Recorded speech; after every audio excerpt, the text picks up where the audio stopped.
100K अगर आप Australia में बना रहे हो, मान लो आपकी जॉब लग गई है, 100K की जॉब लग गई जो कि एक एवरेज जॉब होती है, आप ऑस्ट्रेलिया में बना रहे हो। आज अपन कैलकुलेट करके देखते हैं कि भाई अपने पास कितना बचता है साल में, अगर सारे एक्सपेंस वगैरह हटा दो, अपन महीने से कैलकुलेट कर लो या साल से कैलकुलेट कर लो।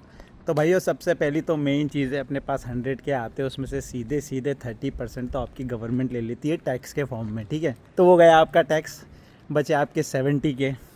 अब ये 70K में से अगर आप घर रेंट पे रह रहे हो या मॉर्गेज पे भी ले रहे हो, अपनी बात की सहूलियत के लिए मैं मान लेता हूँ कि चलो दोनों बराबर है, ठीक है। जो आज की तारीख में अगर तुम डिसेंट कोई भी 3-4 बेडरूम का घर लोगे, ठीक है, मॉर्गेज वैसे थोड़ा महंगा आएगा पर अपन सेम मान लेते, ठीक है, 2500 मान लेते, बीच बीच में हो जाएगा दोनों, ठीक है। तो $2500 आपका मतलब घर का रेंट लग रहा है सिर्फ, ठीक है। $2500 रेंट मतलब आपका साल का कितना हो गया, मतलब 30,000 आपका सिर्फ रेंट में चला गया। 70 में से 30 गया, अगर आप पूरी फैमिली को सेटल कर रहे हो तो, मतलब मैनेज कर रहे हो तो, ठीक है। 70 में से 30 गया, बचा कितना, 40,000। चलो यार 30 ना मान के 25 भी मान लो आप, थोड़ा सा आपको बेनिफिट हो तो डाउट दे देता हूँ मैं, ठीक है। 45,000 आपके पास बचे हुए हैं भैया। उसके बाद में आते हैं आपके बच्चे कुचे खर्चे।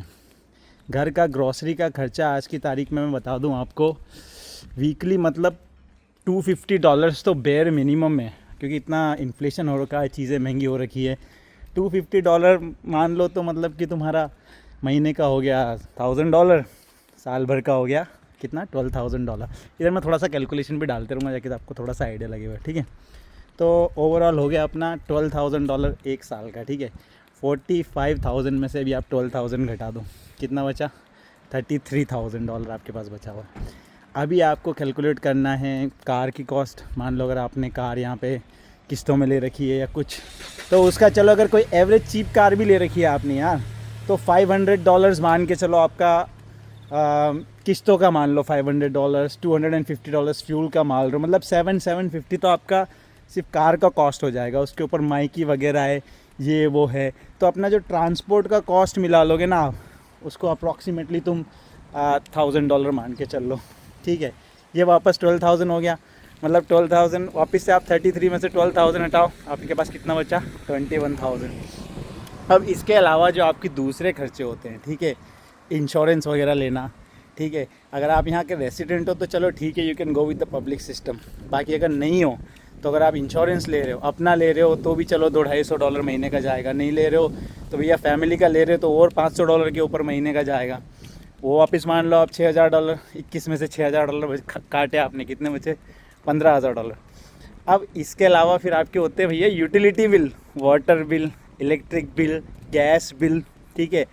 अब ये भी आज की तारीख में आप ना एवरेज मान के चल लो कि महीने का आपका मिनिमम $600, $600-700 तो आ ही जाएगा ये सारा बिल मिला के।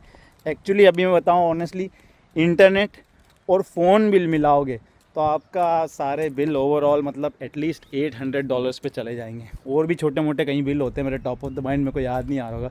$1,000 मान के चल लो बिल के तुम्हारे चीज़ों के, ठीक है। ओ भाई हो तो ये वापस 12,000 हो गया, 15,000 बचे थे, उसमें से 12,000 गए, 3,000 ही आपके पास बचे। और मैं चलो मान लो मैंने थोड़ा एक्स्ट्रा कैलकुलेट किया हो गया, but to be on the safer side ना, क्योंकि तुम अगर पहले से एक्सपेक्ट कर लोगे कि मैं बहुत सेविंग कर लूँगा और बाद में नए खर्चे आएंगे तो शौक लगेगा, इस हिसाब से अब आपके पास $3,000 बचे। और इसमें मैंने कोई भी एक्स्ट्रा एडिशनल अभी आपकी जो खर्चे होते हैं, एक्टिविटीज़ होती है, सरप्राइज जो खर्चे होते हैं, मेंटेनेंस के खर्चे होते हैं, वो कुछ भी ऐड नहीं किया मैंने। मतलब कि छोटी छोटी चीज़ों में बहुत सारे खर्चे हो जाते हैं आपके, ठीक है।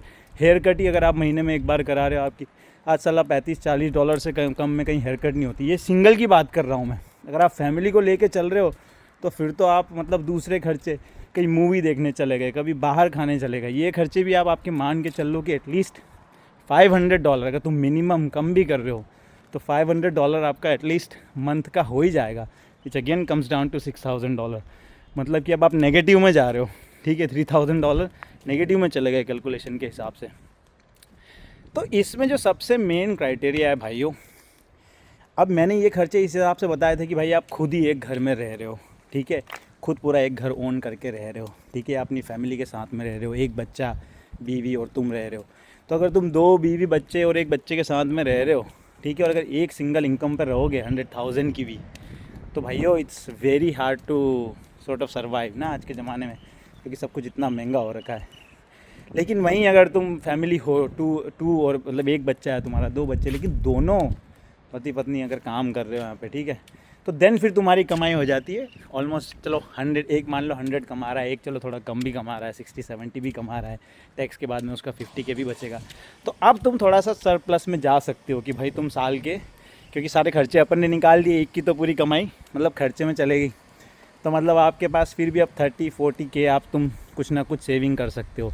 फिर भी कुछ ना कुछ नए खर्चे आएंगे, कभी कुछ, जैसे मान लो इनिशियली अगर आप मूव हो रहे हो तो पहले साल में तो आपको सारी चीज़ें खरीदनी है, फर्नीचर खरीदना है, ये खरीदना वो खरीदना, घर का कुछ ना कुछ मेंटेनेंस और इस तरह के एक्सपेंसेस, कपड़े वगैरह, शूज़ बच्चों का, ठीक है, कहीं चाइल्ड केयर भेज रहे हो, स्कूल भेज रहे हो, इसमें भी थोड़ा थोड़ा कंट्रीब्यूशन सब तरह का देना पड़ता है। डेंटिस्ट के पास जा रहे हो, डॉक्टर के पास जा रहे हो, चेकअप करा रहे हो, कई बार इनमें भी कंट्रीब्यूशन देना पड़ता है।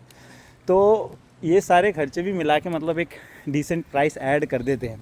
लेकिन हाँ, आइडिया यही है कि अगर तुम फैमिली के साथ हो, अगर बच्चे हैं तुम्हारे, वो बीवी भी है, तो भैया you definitely need to have 2 income sources, ताकि तुम थोड़ा सा पॉजिटिव की तरफ सेविंग भी कर सको अपने दिन, मतलब अपने जो नॉर्मल खर्चे निकाल के, मतलब साल भर में, ठीक है।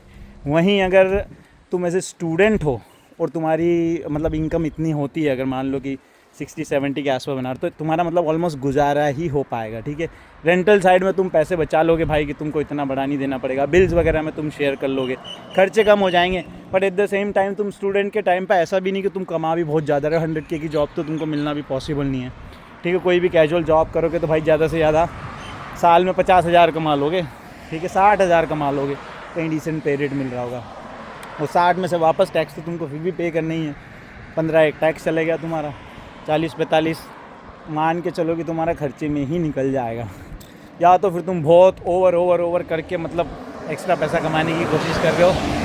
बट मेरे पुराने वीडियो में तुमने देखा होगा, मैंने सजेस्ट किया है ऐसा कभी करने की कोई ज़रूरत नहीं है, क्योंकि उसका रिटर्न कभी अच्छा आता नहीं है। होता है, अब क्या होता है कि मैं आपको एकदम एक्यूरेट एस्टिमेट नहीं बता सकता, क्योंकि ये बहुत सारी चीज़ों पर डिपेंड होता है ना, आपके पर्सनल सर्कमस्टांसिस पे डिपेंड होता है, आप किसके साथ आ रहे हो, फैमिली के साथ आ रहे हो, आपकी जॉब कितने की लगी है, ये वो। बट मैंने आइडिया देने के लिए आपको बता दिया मोटे मोटे जो खर्चे होते हैं। घर का बताया मैंने आपको, रेंटल या मॉर्गेज लोगे तो $3,000-3,500 तक तुम्हारा मॉर्गेज जाएगा आज के इंटरेस्ट रेट के हिसाब से, ठीक है।